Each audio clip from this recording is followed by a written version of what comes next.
Hi, Joe. How are you? Hello, my friend. You know what? I feel like I haven't talked to you in a long time. I mean, I think the last time we talked was the last time we taped, yeah? Yeah, and it feels really weird. I know. Do you like go through little phases where you're like, I really need to talk to Fiora. I don't know why I need to talk to her. I just need to talk to her. Just be like, Yes, I hey, was like, what's I haven't texted Joe in a while. all right? So we'll have to text each other. Are you needing me right now? I'll be like, yes. Call me. I don't know why, but I do. It's just that's weird. that's why I came up with that whole. I started like I was like, I got to talk to Joe about this. I got to make a note. Got to make a Hmm. note. So I Yeah. have notes on my phone of things to talk to you Yeah, about. we have lists. It's very weird developing a friendship, people, with someone that lives in a whole other state that you've never met in person. It's Yeah, very weird, but it's kind of cool though too. So, it is. It has. How was your weekend? oh my god, I it was the week. I mean, I had the craziest week leading up to the Lionsgate energy Uh on huh. Sunday. So I had a friend in town, and so we had all these things planned. And then I had another friend back home, somebody I went to high school with. She passed away, and literally, Oh, like, it gutted me. I mean, I sobbed yeah. for like 3 days, Oh, and I'm sorry. she's was one of my favorite people.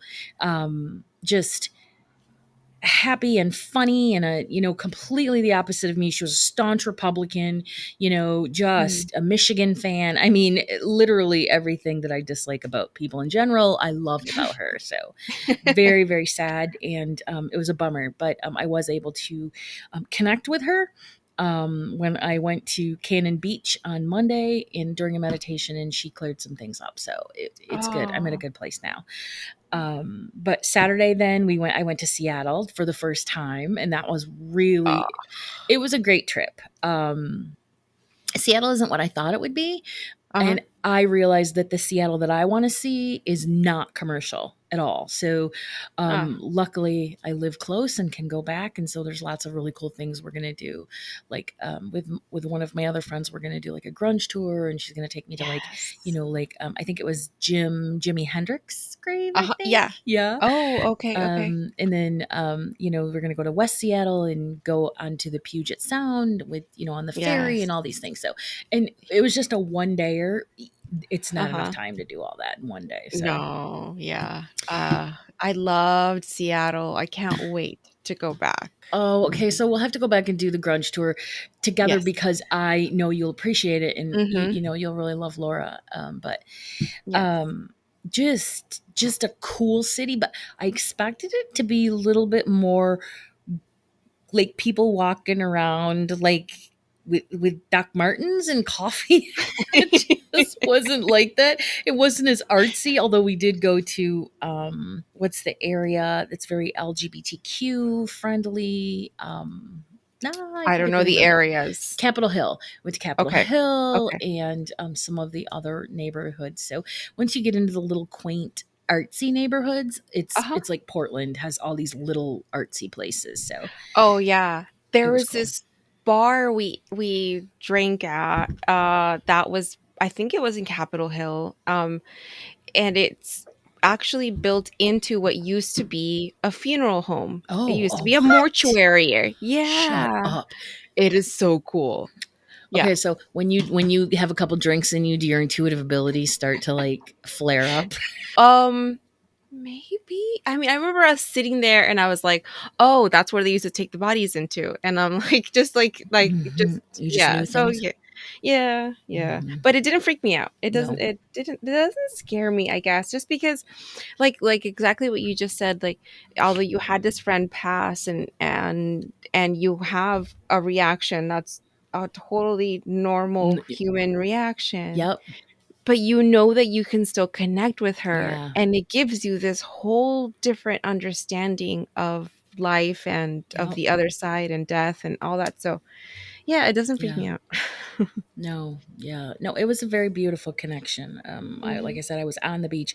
We went to Cannon Beach on Monday because Sunday I worked all day doing Lionsgate readings for people, Uh-huh. and so then Monday it was like, okay, well, this is my Sunday.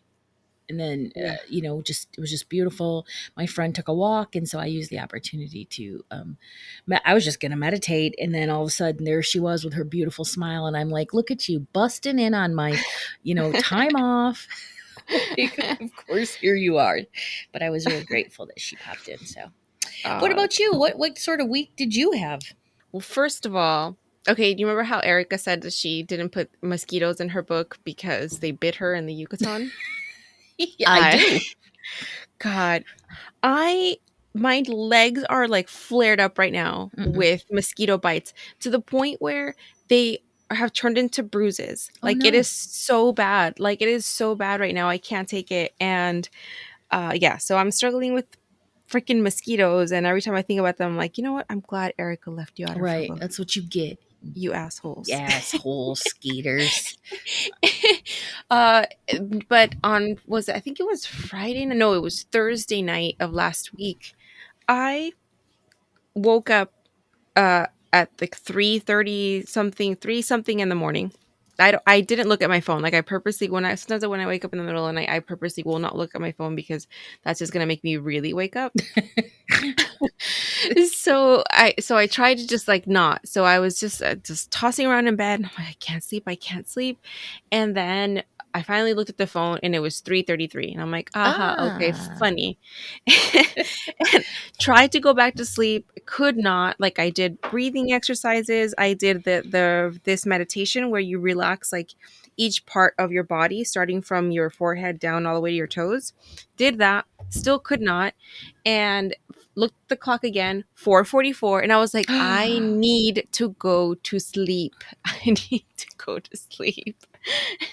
Oh my and then goodness. and then I think the next day was when you posted about the Lionsgate stuff, and I was like, is that what this was? Because this was not fun. I don't like being awake. I have work, I have stuff to do, I have You have daytime shit to do, activities. and you don't want to do it tired or having hot flashes like you're a freaking menopausal 50-year-old, which I am. So, I don't appreciate it. I already been through that. Like, those hot flashes are killing me. Yeah. So I had that like the next day. Then the next day was like I could not, my body could not decide whether it was hot or it was cold. And I have this weird thing where if my feet get cold, I will have a nightmare. Like guaranteed nightmare. So if it's cold, I always sleep with socks on. But like right now it's been really hot, so I don't.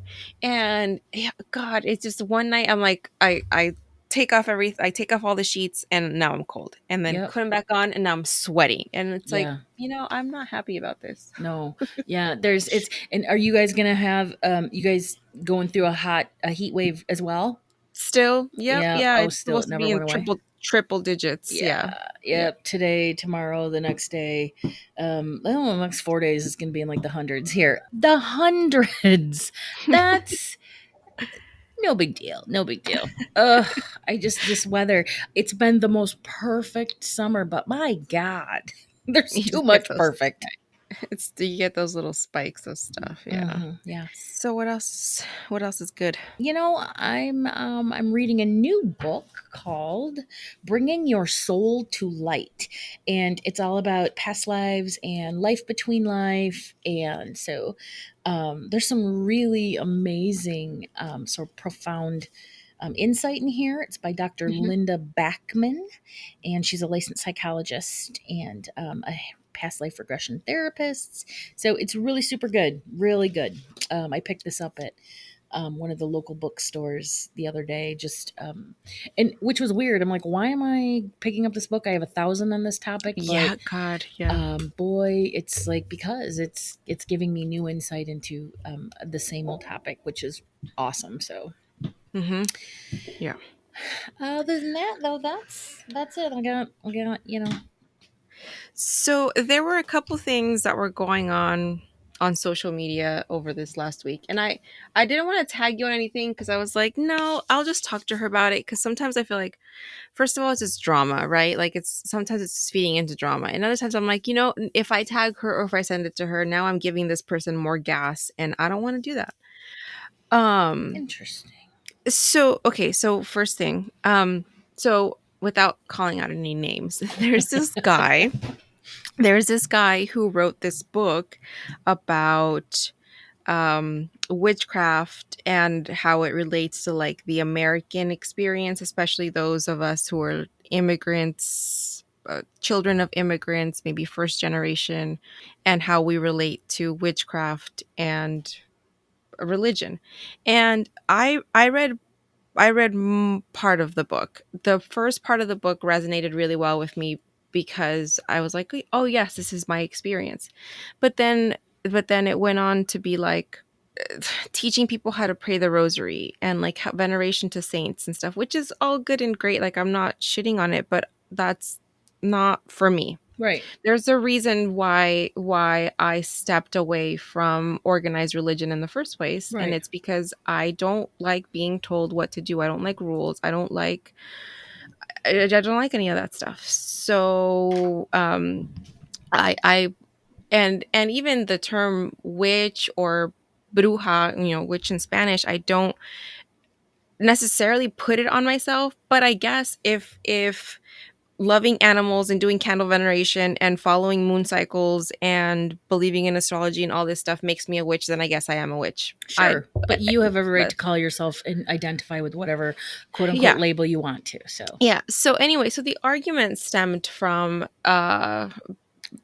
I don't really know what his original post was but anyway, but my friend who she's a witch, and but she is huge about decolonizing witchcraft mhm. because she wants to remove the that religious aspect out of that craft, because she very much believes, and I agree with her, that it's very much a very personal practice, and it should be what it is, what it means best to you. Yep. I can see both sides of their arguments. Like I can see both sides of where they're coming from. Um, for the religious side of it, I understand that a lot of people, it's really hard to let that go. Yeah. Like it's our upbringing, it's our family, it's what we know, it's what we feel comfort with. So it's hard to let that go. I get that. So maybe moving into doing more things that are considered witchy are easier if they come from that perspective for some people. But then on the other side, this idea of understanding that religion and governance was the way that colonizers came and took over our ancestral lands, 100%. and how they overpowered our people and how they took away our power, and saying fuck off to all of that. Yep. Like I get that as well. Yep. So the point, but the point of the thing was, and what really ticked me off was, because I think at the end of the day, they can disagree. People can disagree. We can say, okay, you know what, we're not going to see eye to eye on this. She's huge on decolonizing, and he clearly has a lot of internalized whiteness or colonization and stuff that he still needs to work through if he wants to. If he doesn't want to, whatever, it's not, maybe it's not his thing, whatever. And they can part ways and call it a day. But the problem came from this, was that people came in and attacked her, and then he took down all the posts, and then he took to saying like, well, for those of you who saw what was going on, blah blah blah, I just really want to focus on mental health, which was Oh a my fucking God. bullshit, fucking backhanded fucking way of calling her Yep. crazy Yep. because Yep. she disagreed. And I was so mad, Joe. I was so mad. Were you balling your fists?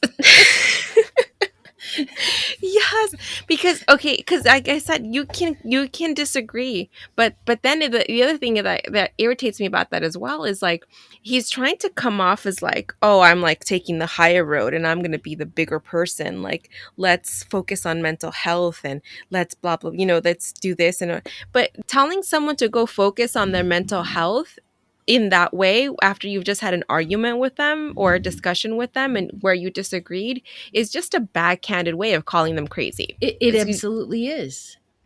He's not a doctor. No. He's not a therapist. You can't diagnose people with mental health issues.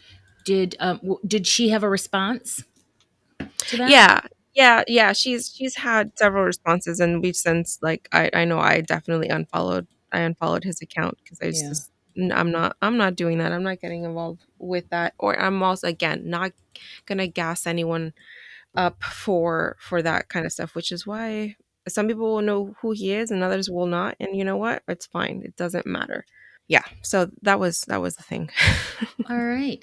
Well, I mean, honestly, it's hard also not to tag people because you're like, I need my like-minded mindset people, to Yes. like and support me and all that stuff. So that's really hard. But something like that, when you come up against what I call just sort of that whole blind patriarchy.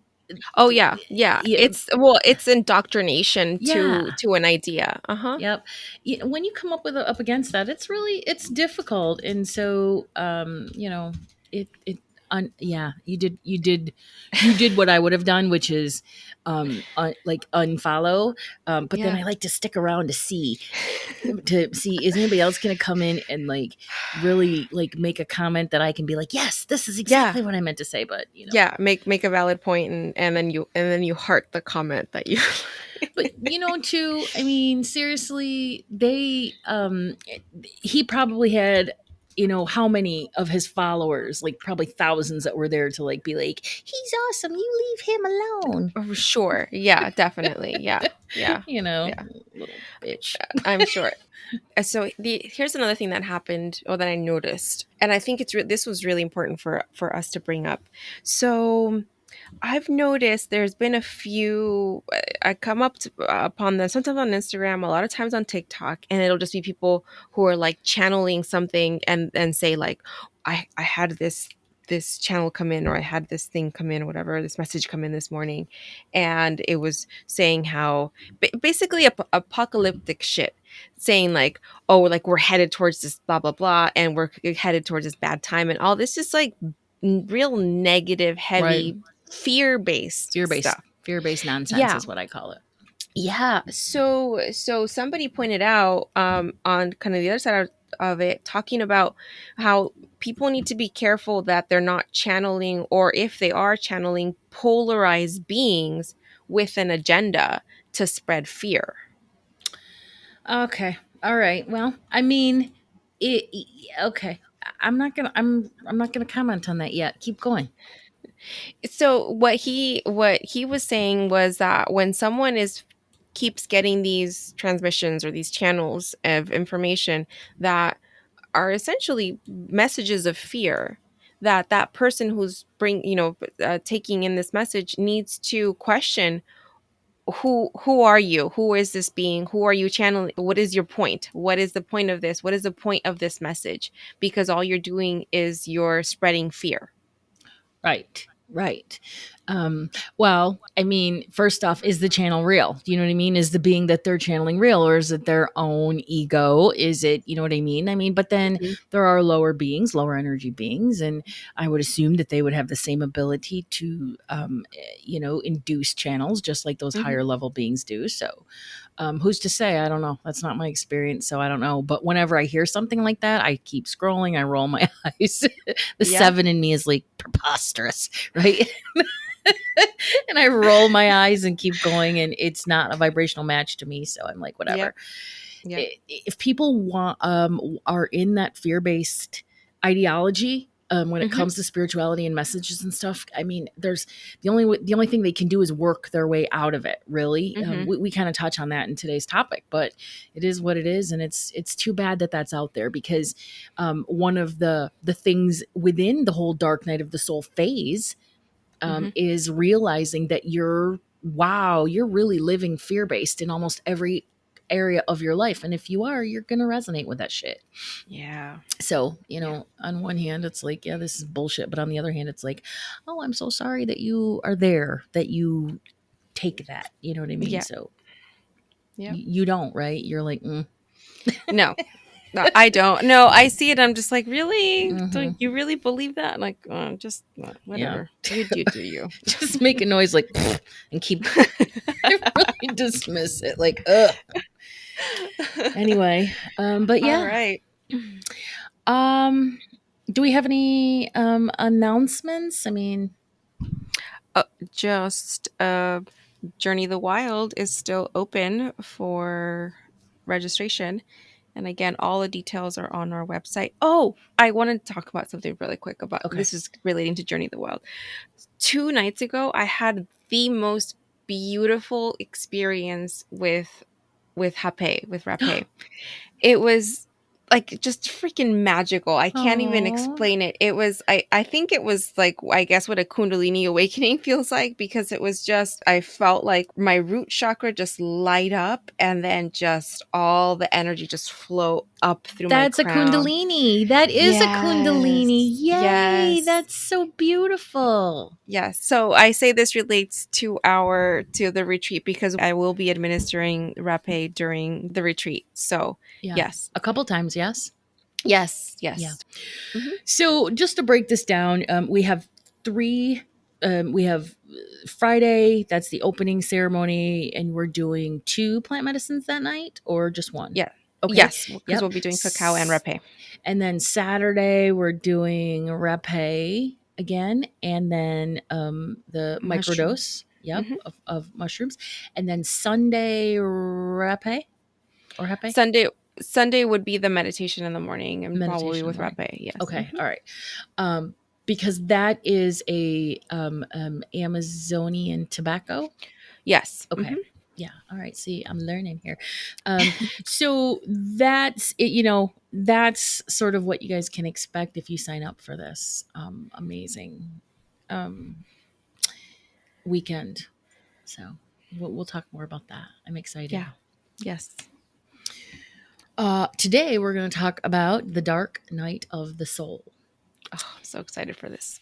It's an important conversation. And Yeah. so I'm glad that I was inspired. Sort of, I think that was my spirit guides that are like, "Hey, you should talk about this," because I think a lot of people experience it, and hearing about it kind of freaks them out. So I just Yes. wanted to break it down into the most basic form. This is what it is. Okay. Mhm.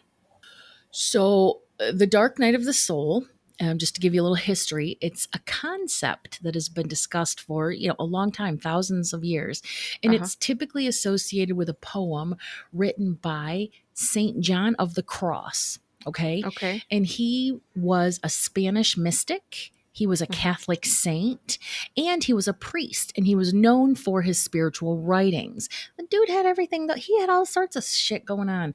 Hmm. And in this writing, he references a sort of spiritual depression that many people go through in order to wake up or awaken or become woke. Mhm. He writes, although this happy night brings darkness to the spirit, it does so only to give it light in everything. And that, although it humbles it and makes it miserable, it does so only to exalt it and raise it up. Hmm. Isn't that I- beautiful? Yeah. He speaks in those weird, in that old school way. And I'm like, ugh, I could not read a whole book on him. But I did pick out another quote that I read at the end. And it's very beautiful what he Mhm. says. All right, so the dark night of the soul, it can last as long as it needs to, right? It's not just one night. Mhm. It lasts longer than one night. But if you think of it like a cocoon phase from which you emerge with a transformed state of consciousness, then that's what the dark night of the soul is. Okay. It also is a period of your life that can be extremely difficult. It can be an extremely difficult chapter that comes in one of two ways. So, how are you going to experience your dark night? Okay. You can experience it mentally, due to what I call like a catalytic life circumstance. A lot of times that comes up in my Akashic readings. For Uh-huh. example, the death of a loved one, or the ending of a relationship, or the diagnosis of a life threatening illness, some other life altering event. Okay. That's Okay. the first way that you would experience it, which is mentally. You can Mhm. also experience it for no obvious reason. And some people, it's like they know they should be happy, but they just find themselves extremely dissatisfied with their life. Maybe they are depressed or they're just generally unhappy, but it's in like this sort of rock bottom way where they're like, Mhm. what the What? fuck? How did I get here? Yeah. And they just begin to look at all their life that it's just not what they hoped to be at that Mhm. certain point. Have you experienced a dark night at all?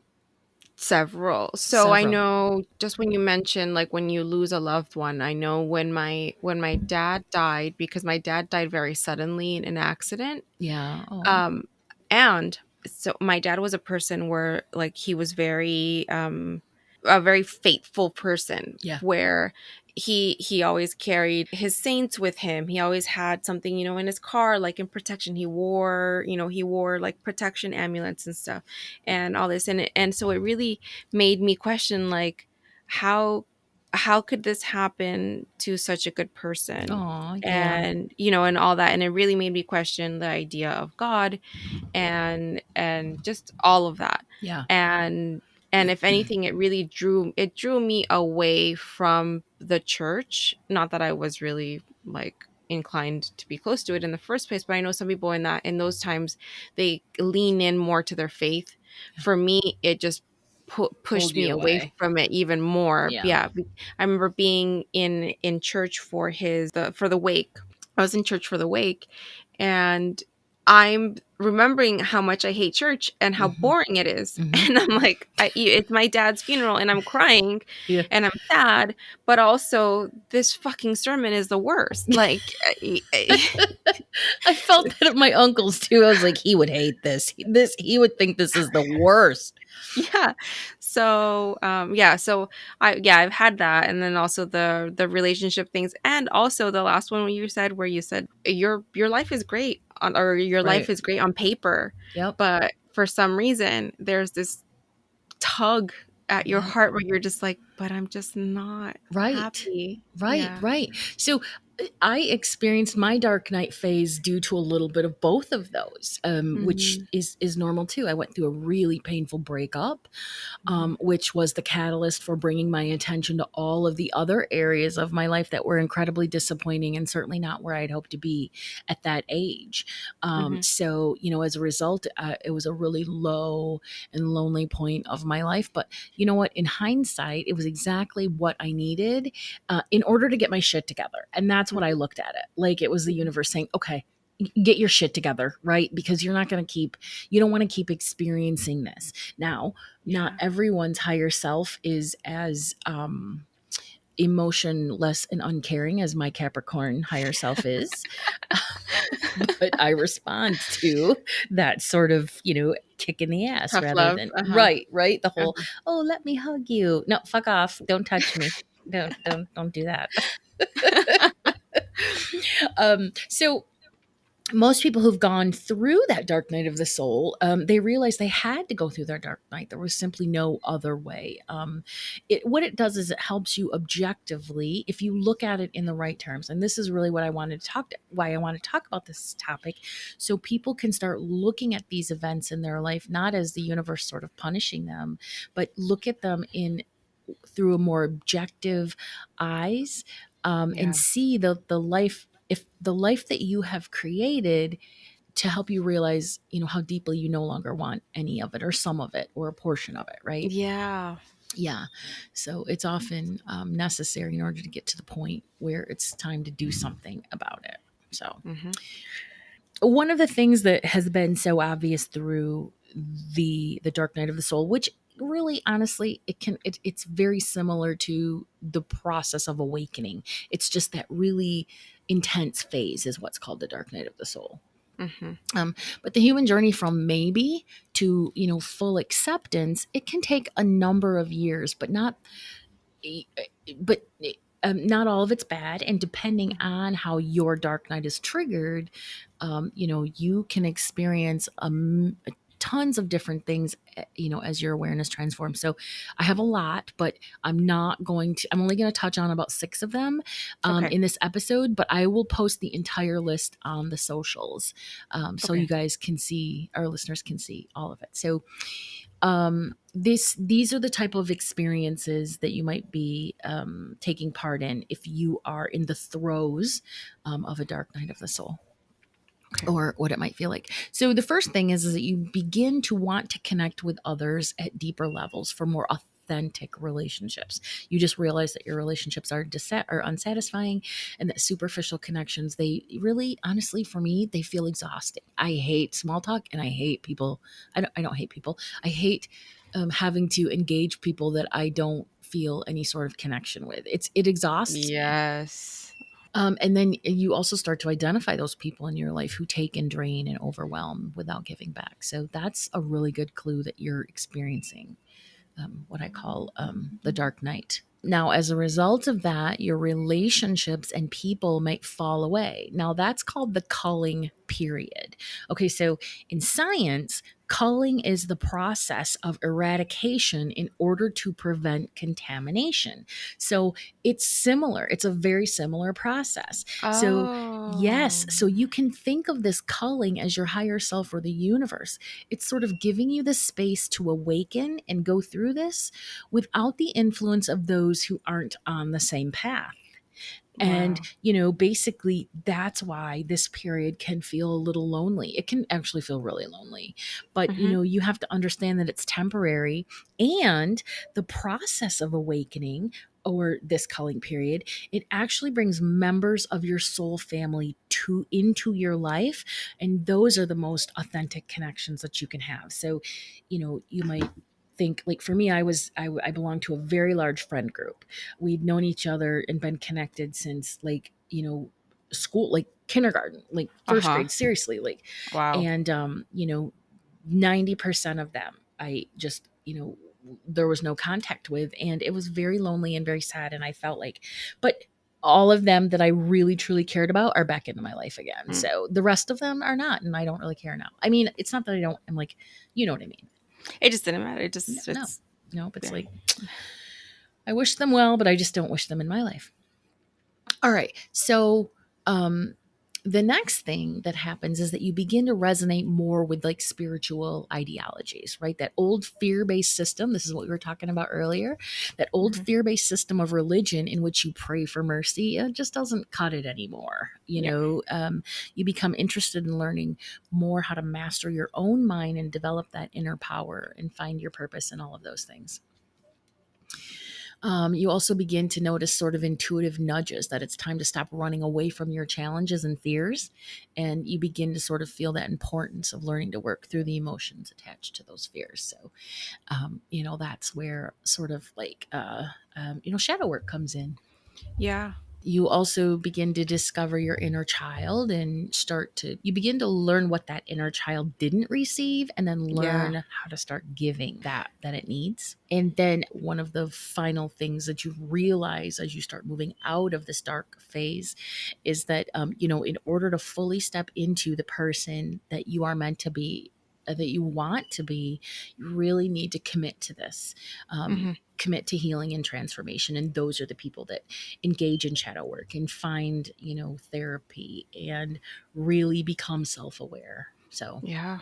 So, I last year, part of my journey that I had was writing in my blog about my life, yeah, and that it was really therapeutic and pretty cathartic just to like it was a lot of those. It was connecting with the inner child, remembering a lot of stories from my childhood and how they've affected me or shaped me or all of that. Yeah, that's interesting. Yeah. yeah. Well, shadow work is a huge part of helping you sort of navigate that dark night. But there are a lot of things that you can do every day that are things to do in the moment, Uh-huh. to help you through this sort of dark night energy. And again, there's a lot of them. And so I'm going to touch on a couple of them, and then I'll post the entire list on the Okay. socials. So the Okay. first thing that you want to do is just withdraw and go inward, right? That's that culling period. Let that culling period do its work. So go inward. For me, my culling period lasted before I started my business. So since 2016, there's been a lot with COVID, a lot of Uh-huh. isolation. And one of the reasons I'm tired of it, right? Like, I need people, I Yeah. need all that. So the dark night of the soul is sort of about solitude and going inside your own head. You can't Okay. heal and move forward with the same influences and people and circumstances that sort of created your current situation. Yeah.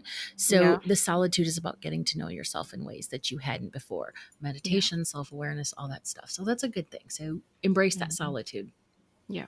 This one was really helpful for me, is to ground yourself in nature by earthing or walking barefoot. Yeah.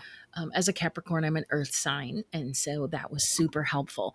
But also, it's about, because the body is composed primarily of water and minerals, and so what happens because we're such a great conductor of electricity, we come into when we come into contact with the earth, like our feet on the soil or our bodies on the grass or our fingers in the sand, the electrons on the earth's surface, they're absorbed by our bodies, and that helps travel, sort of clear our chakras and sort of reinvigorate us. So that's why it feels so good when you go to the beach. It feels Oh, so good because of that those makes sense. electrons. I recommend that people seek knowledge, right? When you're going through this process, read books and articles and listen to podcasts, esoteric podcasts, watch YouTube videos and browse the web and seek out a mentor or a teacher. Like, pursue every single topic that interests you and learn as much as you want to. Like, that is important because that is another reason that you have gone through the culling period, is to give yourself the space to seek. Seekers are Hmm. typically independent, or the process of seeking is typically independent and solo. So take advantage of that. Follow every single thing that interests you, because you never know which one is going to ignite your soul and align you with your soul blueprint. I had no idea numerology. I'd never had any Mm, interest in numerology. right. But then once I found it, it was this whole new thing. So, and then the last tip that I'm going to talk about is to seek counsel. If any of these experiences, your dark night has caused you to feel depressed or otherwise mentally and emotionally unwell, you guys, seek a counselor, specifically one who incorporates spirituality. There is absolutely nothing wrong with seeking therapy. I've been through therapy off and on since my 20s. It's a wonderful way to be able to be heard, and to get some insight into what you're going through, and Yeah. find out your shit. It's a beautiful gift to give yourself, and the message that you are worth giving a fuck about. Like, that's what therapy is to me. Like, you Yeah. say, you know what, I'm fucking worth it, so I'm going to do it. And also, here's the cool part: the number of clinical therapists, psychologists, psychiatrists who blend clinical and spiritual modalities is on the rise, and it's becoming a lot more mainstream every day. So, ask any potential caregiver if they're open to this sort of treatment plan. And if they incorporate spiritual concepts, even better. Yeah. The more difficult parts of this journey can be tough. I'm not going to lie. Hmm. But the universe only presents us with the same challenges over and over until we learn to overcome them. So do it once and you'll never see it in the same form.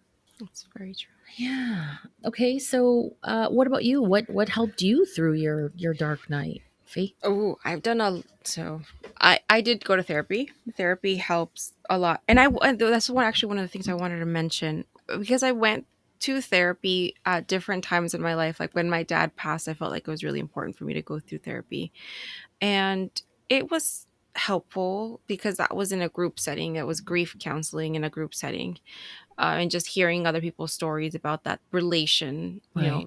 that helps, and knowing that you're not alone, really, because that's how you feel. You feel so alone in your Oh, pain. yeah. Um, but then there were other times when I went to therapy where I felt like I'd go in there and I just felt re traumatized.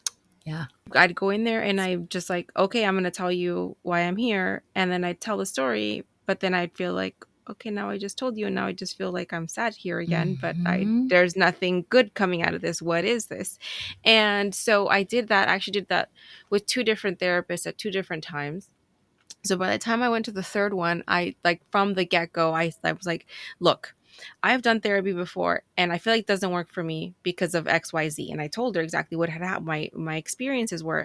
And so she made it a point to not give me that experience again. Nice. So I will say, if you've tried therapy before and you felt like it didn't work for you, try with a different therapist, Yeah. and also let them know your past experiences and maybe why it didn't work for you or why it didn't help you, or whatever it was. But just talk to them and let them know what your expectations are, or how they can help you. Yeah. Because she was a great therapist and she helped me a lot. And I will say the best thing that she taught me, which I love to share with everyone, I share it in shadow work classes, because when I teach shadow work classes, I tell everyone it is shadow work does not replace therapy. No. However, it it helps. It can Yes. only help. That's it. It can't hurt you, just like therapy can't necessarily hurt you. And when done in conjunction, it's very, very, very effective. Yeah. So my biggest lesson that I learned from therapy was you are not responsible for anyone else's thoughts, feelings, or actions. Right. That's their shit. Yep. Yep. And just understand that when she said that, I was like, I gotta write that down. Right. I'm going to tweet this. Hold on, therapist. I need to get my phone.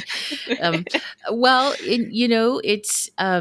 it goes hand in hand with being an empath too, because empaths, the reason that empaths struggle is because not only do you think you're responsible, but you're also feeling the emotions of the other Oh yeah. person as they're experiencing them. So you're feeling their anger, their resentment, their sadness, but then your brain is also saying, I should be less mean, or I should, and Yes. your higher self is like, no.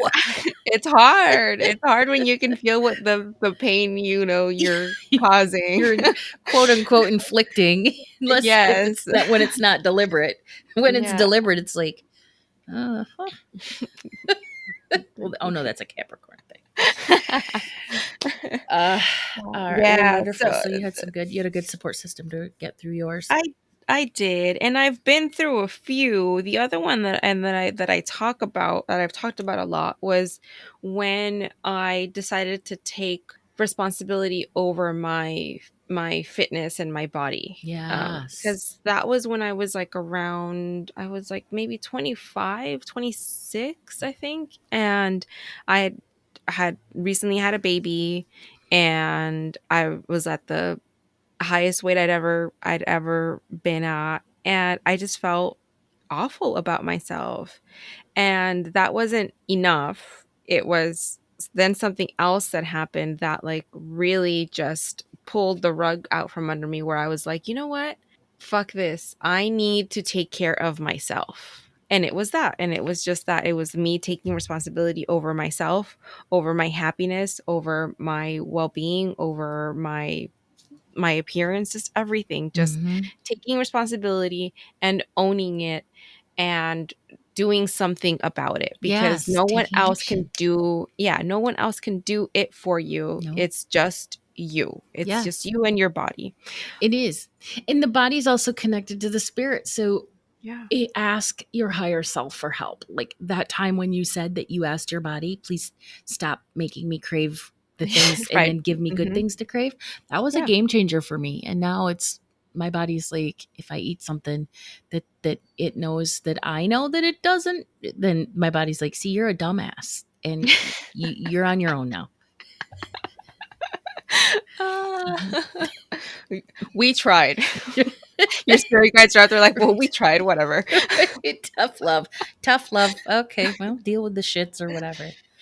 Uh, But yeah, taking yeah. responsibility is important. So, that really ties into sort of the last sort of blurb I have here, which is, keep your focus on transformation. During this dark night of the soul, keep your goals fresh, be tenacious in developing that self awareness, and just keep doing those things over and over and over and over.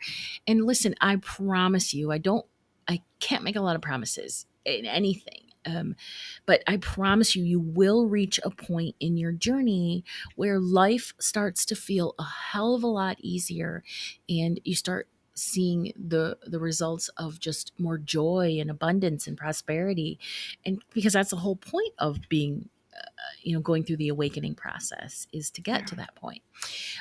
So with all of that said, the last thing that I have is another quote from The Dark Night of the Soul by um, St. John of the Cross. And he says, to wrap it all up, he says, and thus it is fitting that if the understanding is to be united with that light and become divine in the state of perfection, it should first of all be purged and annihilated. The habit which the soul has long since formed, and the divine light and illumination will then take its place. Wow. So yeah, he's saying that, in order to become to embrace that perfection, you have to first like purge and annihilate all the shit that you have created, right? All of your limiting beliefs, all of your shadow, basically. so that the divine light and illumination will then take its place. Yeah. It's Okay. beautiful. Thank you, Saint John of the Cross. We appreciate you. So long ago, I don't even know like when that was written or whatever. So I didn't do my due diligence when it comes to the actual history, but Obviously, a long time ago it was because a it was long, very flourishy. that flowery language that nobody can understand and have to read like 4 times. What the Yeah, fuck is he saying? And then you're like, he's oh, that's he's the beautiful. original Eckhart Tolle. Oh my god, he's Eckhart Tolle. Probably find the most terrible writer, but way back in the day that was flowery, and it's like he was reincarnated as Eckhart Tolle. Dude did not learn his lesson. Oh god. And there was a book I saw, and it was like verses of Tolle or something like that. And I started to reach for it, and I'm like, no, did I not learn my lesson the first time? This dude is terrible to understand. I'm just waiting for the Eckhart Tolle hate mail. By the way, like, I know there's a lot of people out there that love him, but I'm just like, I can't do Or it. him ready to send us an email, cease and desist. tell us to quit fucking talking about him. Well, quit writing shit, and we will. Oh no, Oh man! esoterics, we're on the rise, guys. We are. All right, guys. All right. Well, we had a little blip with Spotify last week, but that seems to be all fixed for now. Yes, you did great. Thank you. So, if you haven't already, please leave us a review on Apple Podcasts. And just a quick reminder. Tonight, So, just a quick reminder, tonight we are going to have our Zoom, which is Show Us Your Decks. So this is where at 5:30 p.m. PST, you can come join us live. It's a free Zoom event, and bring your favorite tarot deck or oracle deck or both. And this is great for people whether you already have a too many deck problem, or right? you're maybe looking for ideas. Maybe you want to purchase some. So this is a great chance for us so we can go in and share and chat and just chill out for a little bit. So Ah, you find the link on our website and also on the Woke Akashic group on Facebook. well, technically, these live chats have only been for group members only, but this one we are going to open up to everybody. So, yeah, we'll put it on all 3 of our websites so you have it. But this is a Friday the 13th, Woo and A. Sort of event, right? Yeah. So you can ask us questions, anything. Yeah, it'll be fun. Bring some coffee, some water, a tasty beverage of your choice, and we'll just get silly and have fun. Yes, for sure. All right. Well, thank you guys. So stay mystical, stay magical, and ready to do it again next week when we talk about shamanism. Shut up. Yes. So I love it. I'm excited. What will you teach us about this? we'll find out. Okay. So, All right, guy, bye. Thanks, guys. It was fun talking to you this week. thank you. Bye bye.